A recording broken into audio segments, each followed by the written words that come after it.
Hello and welcome to this video where we'll be showing you how to connect the Huawei P30 to the TV. While Huawei's latest release already has an incredible display, you may find yourself wanting to connect it to the TV to get a better viewing experience. There are a couple of methods you can use, and in this video we'll be focusing on using a HDMI cable. There are a lot of different options out there on the market, but for this video we'll be using this adapter from Goobay. It combines both the HDMI cable and the USB-C adapter in one, taking out the need for two connectors.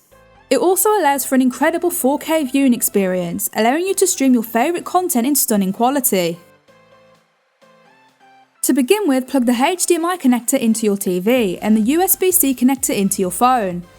If you are using a HDMI cable with an adapter, just simply connect the cable to the adapter before connecting the adapter to your phone. You may find your phone connects automatically, however depending on your TV you may need to go into the source menu and select the appropriate source. In most cases this will automatically trigger Huawei's EMUI, which lets you use your P30 as though it's a desktop computer. Your phone acts as the trackpad and keyboard, allowing you to navigate through web browsing, files and even watching videos.